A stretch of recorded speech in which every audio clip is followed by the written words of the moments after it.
You are listening to the Well Connected Twin Cities podcast. I'm your host, Cynthia Shockley, and I'm here to learn alongside you through meaningful conversations with health and wellness practitioners. This is your time to experience some mindset shifts, learn practical tips, and get excited about what is possible. We want you to own the power of choice in your personal well-being journey. Let's discover what's possible right here in our Twin Cities community. Hey everyone, I am so excited to have a conversation with Cori Hildebrandt today.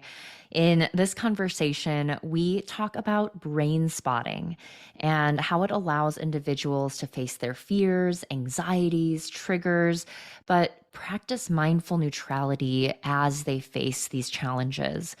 Cori also shares about Open Floor, a movement practice that invites more presence and freedom in the body. But most importantly, we discuss the intersection between these two modalities, both informed by neuroscience and how they heal mind, body, and soul.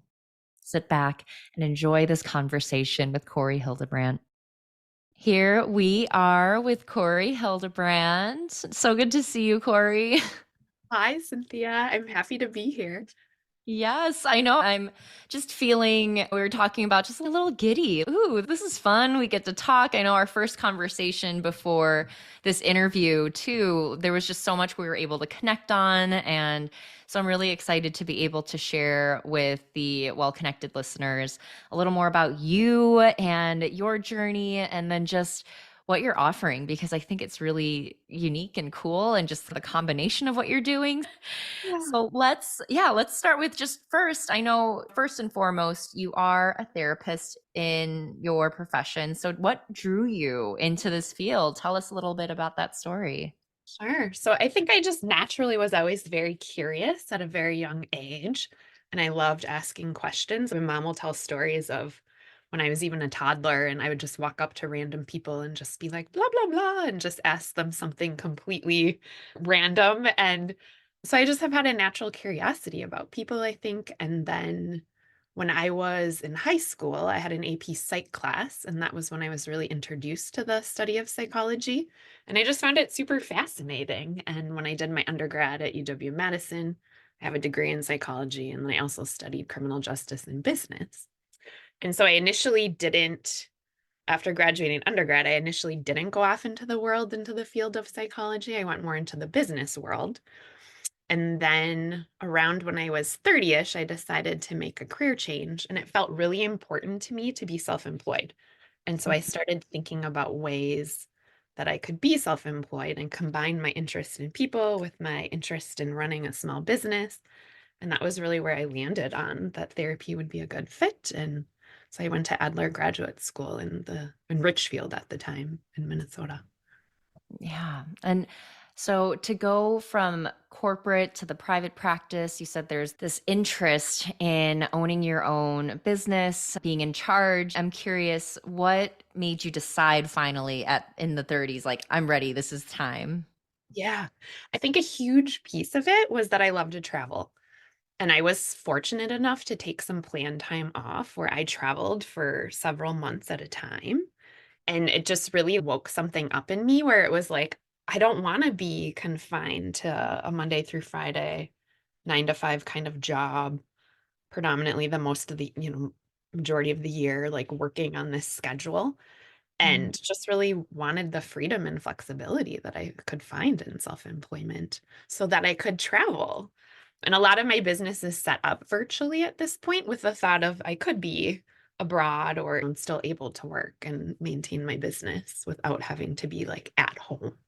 Yeah. Oh, that is the dream, right? Being able to work from anywhere, have that flexibility. So it sounds like you were able to just take advantage of the skill set that you have and then get to work on building your business. And I know a part of what you offer is brain spotting. When did brain spotting enter the picture? And can you also tell us a little more about what that is?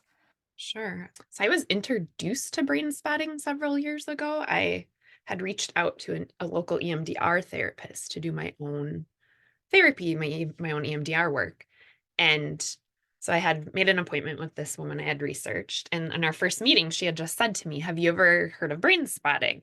I do something called brain spotting. I see amazing results with it. Would you be open to giving it a try?" And so we ended up doing probably almost like 15-ish sessions of brain spotting together instead of EMDR. And I just really felt the reason I was going was for anxiety. And it really got to the point where like I just didn't have anxiety at all after doing these brain spotting sessions. And I just was really excited by it and just thought I have to learn this modality and offer it to my clients. It also appealed to me that it was something different than talk therapy. And I felt like I had done a lot of different interventions that were based around talk therapy. And there was some other level that I needed to do therapeutically to be able to really heal the next piece. And so just the fact that brain spotting is something that it's beyond talking, it's very experiential, it's accessing your subcortical brain and body. And so it's something different than what other avenues that are out there. And so it's just really exciting to be able to offer it to clients. Yeah, and I know that I've heard from other people that having something that can access psychological healing that doesn't require talk therapy just opens up an avenue for a lot of people who need that healing, but maybe just talking about it is too much or it's uncomfortable and it's just like that barrier that prevents them from getting the help that they need. And so brain spotting is one of those tools. Can you tell us what happens in brain spotting? What is it? Yeah. I was just going to comment quick that I did a blog post once that I think I called "You Don't Need to Talk About It to Heal It." And it was quite from the analytics. I could tell it was quite popular. And it's really true in the brain spotting realm that you really don't have to talk about it to heal it. So I think there's that camp of people, but then there's also people that like talk therapy can be very useful and they're very engaged in it and you can gain insight and learn tools. And at some point, it can still just your healing can be limited because certain things we know you can't access through talking. And so, Mm. what brain spotting really does is by using, and it's hard to understand it, I think, without actually trying it for a lot of people. But essentially, it's like where we look affects how we feel. And so we utilize a fixed eye position that corresponds to a felt sense of activation in the body to access your mid low brain body based processing. And when you brain spot, you do this like hyper focused mindfulness process where it allows your body to metabolize and regulate and return you to a state of homeostasis. Ah, so your physical eye position, something about that then is associated with certain feelings, emotions, triggers. And so is the invitation then in brain spotting to hold that position of discomfort and then to almost normalize it? Yeah. I think about the brain spot is not actually the position in space where you're looking, but it's thought to be like when you're looking at a set point in space, what areas of your brain are activated. And so the brain spot is actually within your brain, and it could be multiple areas at the same time that are lit up around a certain issue or whatever it is we're targeting. And the thought is that, yeah, like that visual spot is like an access window or doorway into your neural networks. And Mm, once we're in the neural network, you just, yeah, as a client, your job is just to try to stay present and be a witness and follow what happens. And so you mm, don't have to try to make anything happen.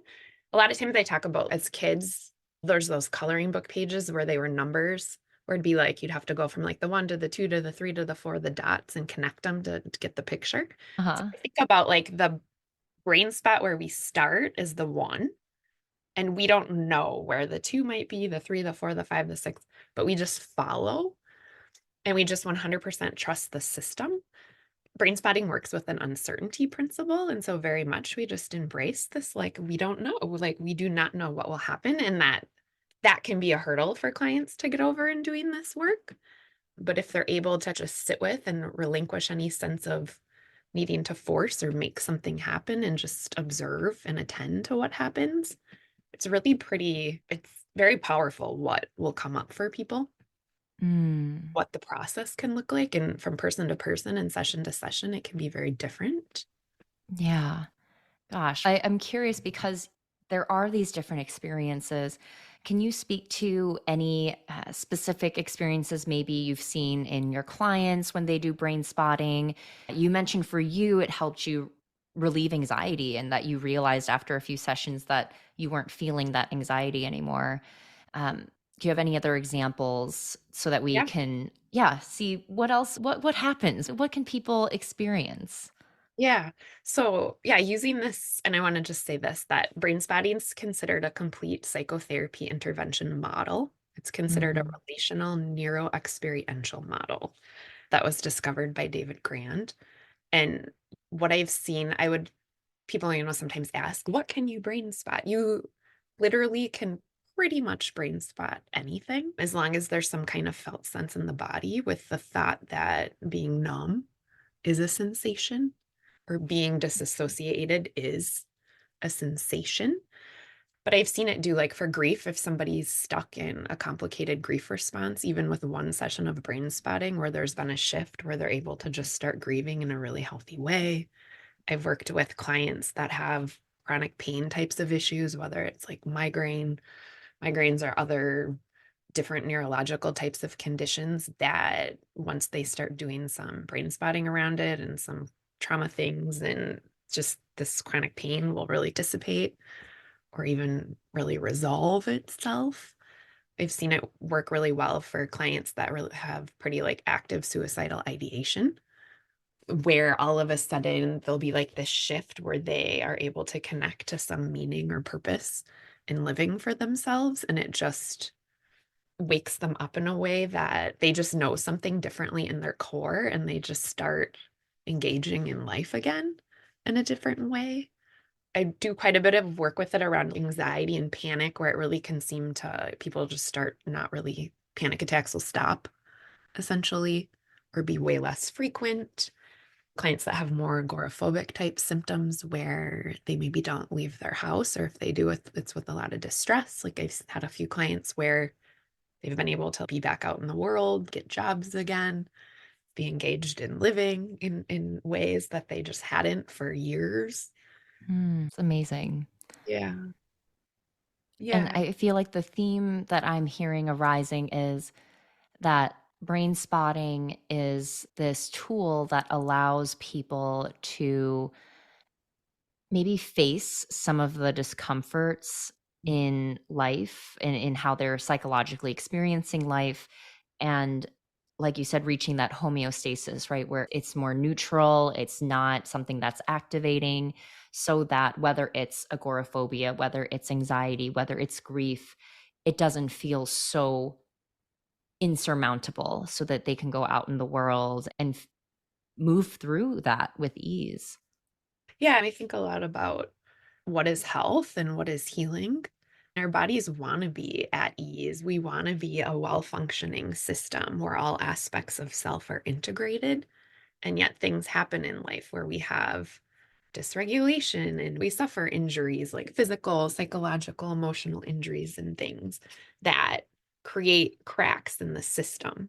When we suffer, when we're in pain, we want to move away from that stuff. We just want to get away from it. And brain spotting really is what you're commenting on, Cynthia. It's actually like a diving into process instead, where it's like with curiosity and openness. Oh, this anxiety that I hate and makes me miserable and I want to run away from and just have it disappear. Actually, instead, we're going to be like, let's actually dive in and let's see what we can learn more about this anxiety and where it might be connected to, and what will unfold if we just trust our system to be with it. Well Connected exists to help you discover the practitioner that aligns with your values. We believe that finding the right fit should be simple and maybe even fun. When you visit wellconnectedtwincities.com, you can search for local practitioners by categories like chiropractic or herbalism, or you can search by condition or symptom in the directory to find practitioners of various healing modalities who can help. Discover over 100 local practitioners, browse articles, take classes, and listen to interviews by these very practitioners to learn who is the right fit for you. No matter what it is, we are here to help you say yes to the next stop on your healing journey. So you mentioned the talk therapy isn't necessary in the process, but would you say sometimes there's a bit of that talk involved when people are activated and there might be just natural questions of where this might be coming from? Sure, absolutely. So I still do a lot of talk therapy work as well. And usually, with even if a client comes specifically for brain spotting, there'll still be some parts of talking in each session. And sometimes we'll do sessions of brain spotting, we'll do brain spotting session, and then the next time maybe we just talk. It really can look different for different clients. But yeah, it's never, hello, brain spot. There's always some kind of lead in, check in. There's a setup process. What do we want to focus on and getting it activated in the body and locating the spot. And Mm, usually we always debrief at the end as well. yeah. So as let's say as a first time client of yours being able to come in, there's that just getting to know each other, the intention, and then finding the actual spot to sit in, to focus on, to maybe have some discussion around, and then maybe find even other spots. Is that, or is that kind of like each session is one spot?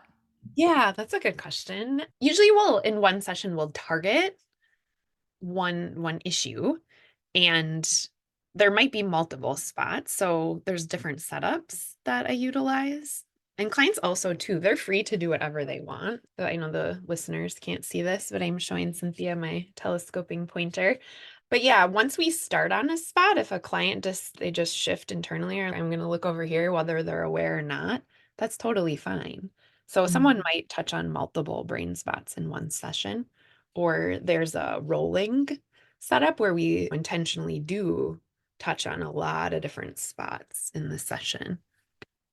And mhm, I should comment too, there's two types of brain spots. So I've been talking about activated brain spots. So they're when they hold some kind of sensory activated information that we can think of as being disruptive in some way or not serving our highest good. We also have resource spots. And so there's a whole area in brain spotting too where we can expand into things that are innately resources inside of us, things that feel good. So it's used a lot in with professional athletes and in the entertainment industry around like expanding performance. We also can just, if I have a client come and maybe say they are feeling super stressed about something, we might go with the stress, or we might actually go with the resource spot, which mm. could be that instead they'd like to feel really grounded or really calm. And then we'll find a spot in their body, or find an eye position that corresponds with that sense of grounded calm, and then allow that process to unfold. And it will typically like really enhance that felt sense of, oh, and they'll really relax. That's awesome. So Or, that's really cool. So to know that it's on both ends, that it could be yeah. something that activates or something that grounds. And once people are aware of that, let's say, position, is that something like they can do at home and just, know like the eye position and kind of find that grounding? Yeah. For certain clients, yes, they might have a spot that stays more consistent where they're like, that's my, like a sleep spot, for example. Someone that struggles with insomnia, we might be able to find them a sleep spot where then they could go to their sleep spot at home and lean into it as they prepare to go to bed. It's not always like that though for people. Some people, there are like they'll have really set spots that they're aware of and seem more consistent. And other times it's not like that. You might have a spot one moment and then it's gone. I'm like imagining, I don't know if this exists, but even glasses you can put on that have prescribed spots Oh. to look at. Hey, brain spotting is very open to innovation. Who knows? Uh, yeah. It's interesting that you say glasses because there are setups too where we want to utilize one eye in brain spotting. So we'll Mm. isolate an eye. And yeah, a lot of times I'll have clients with like eye patches or glasses where they can cover an eye. And there's different reasons why we want to do that, but all different ways to set it up, just depending on what the target hope is and just seeing how clients respond to things. And we'll just experiment with different setups. Yeah. Oh, that's so fascinating.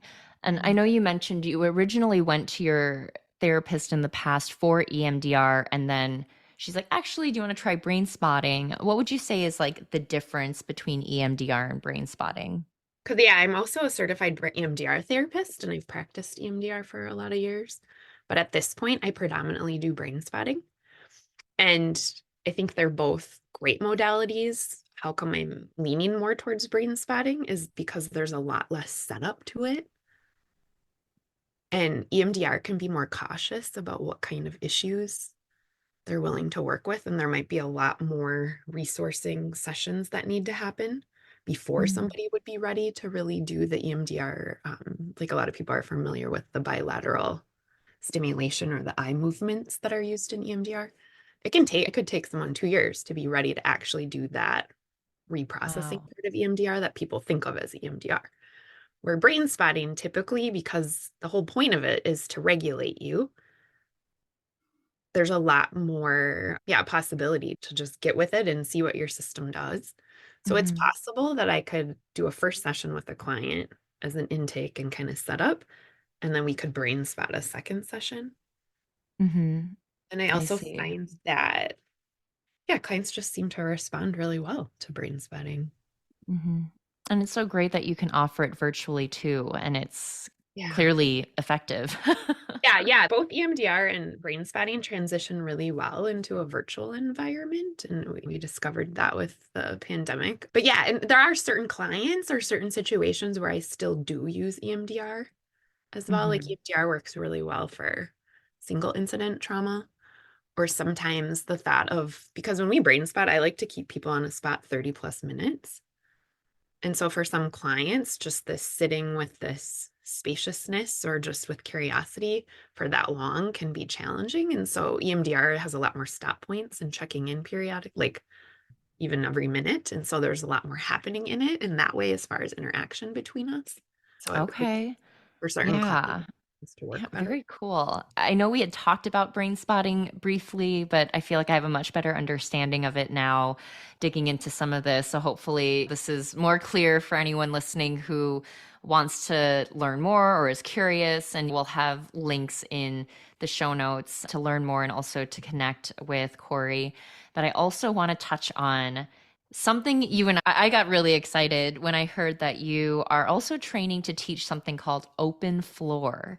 So can you also tell us about this other modality? Because I know you see a connection between open floor and what you're already doing. So yeah, tell us a little more about that.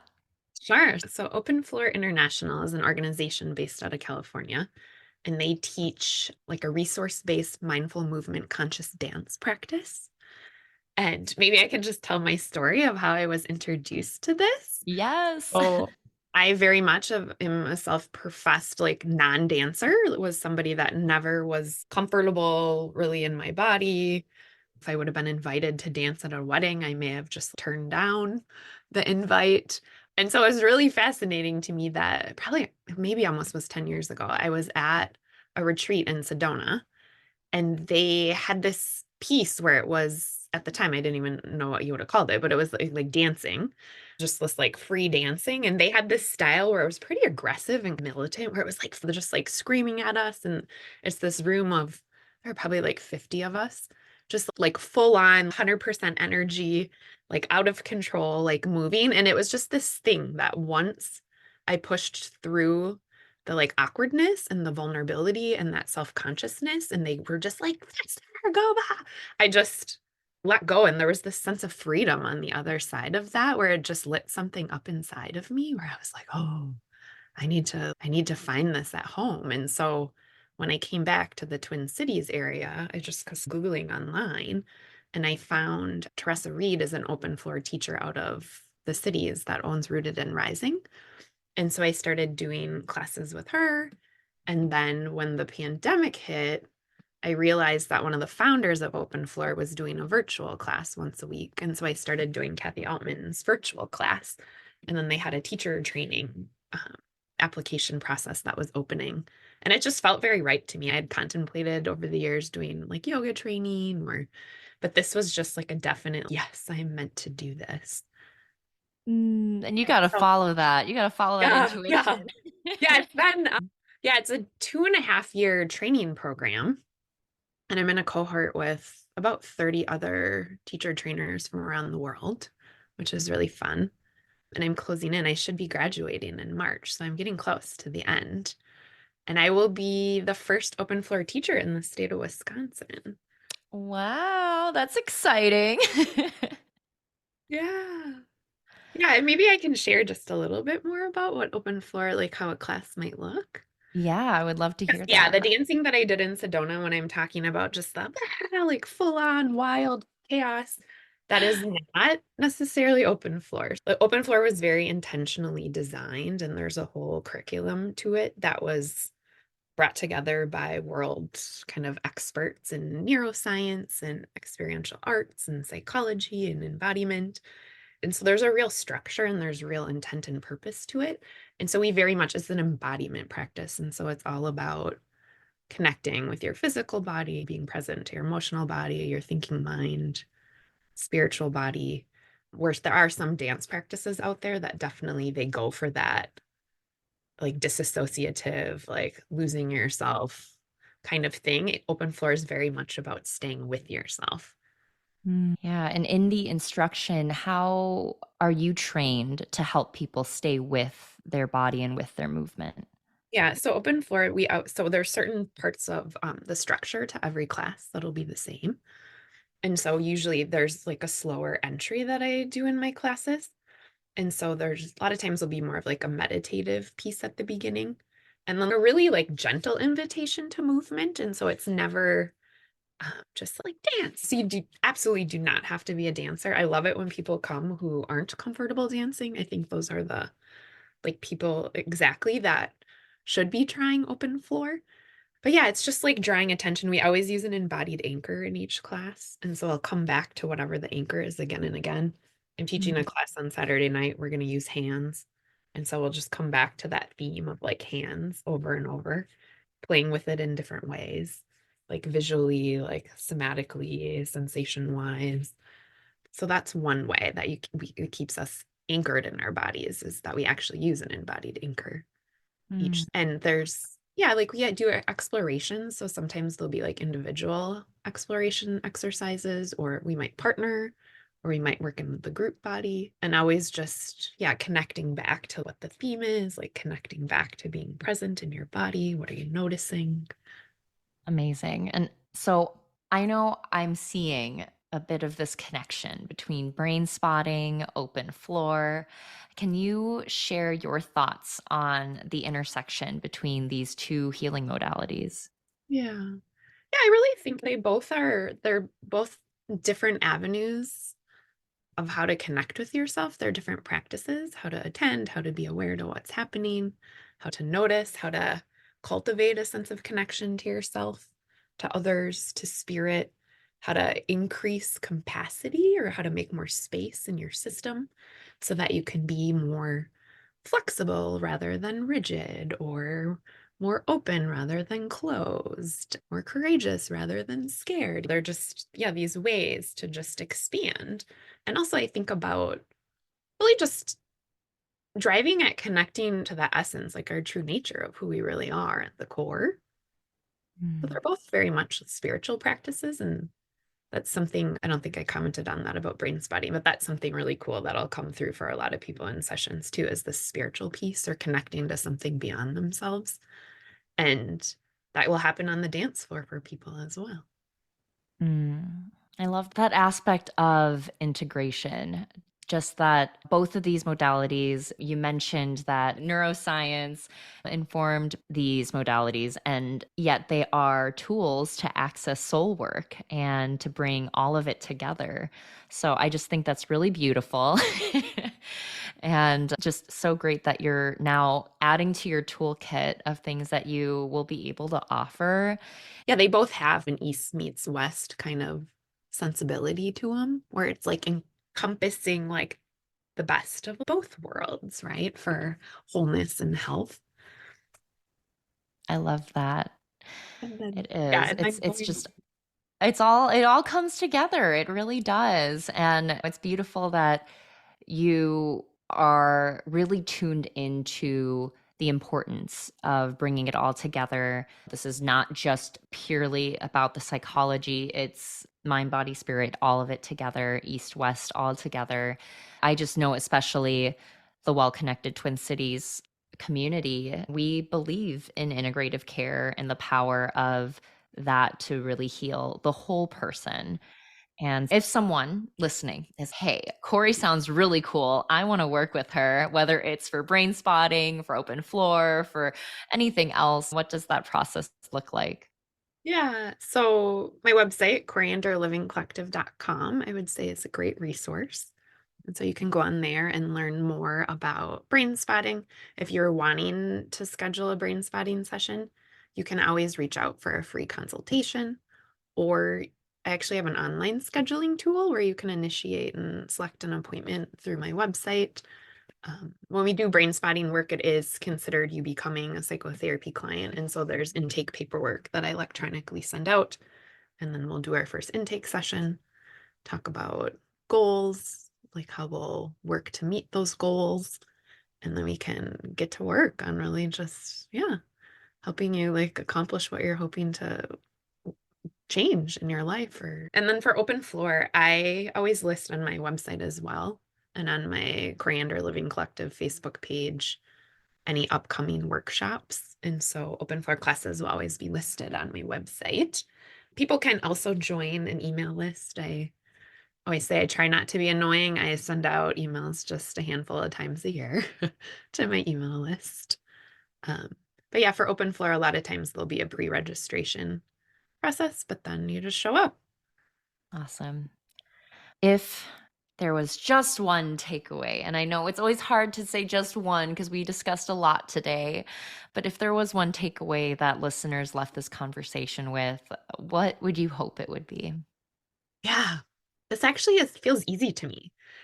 I so much believe that if you're suffering or you're dissatisfied, to start trying stuff. Like try something new, try something different. Go on a walk outside if you don't normally do that. Sign up to take some art class. Go somewhere different. Try brain spotting. Try yoga. Just start trying stuff. There's so many avenues, so many ways out there. So many different things resonate for people. And so Hmm. don't do nothing.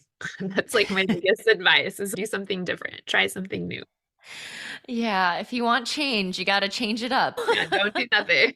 Don't expect something will just magically change because it probably won't. Beautiful. Thank you so much, Cori, for your time, for sharing your expertise, and just for doing absolutely everything that you do. I really appreciate you. Yeah, thank you for having me, Cynthia, and Well Connected Twin Cities. Thank you so much for listening to the Well Connected Twin Cities podcast. Did you learn something new? Did you feel that spark of hope and excitement for what is possible? Because so much is possible.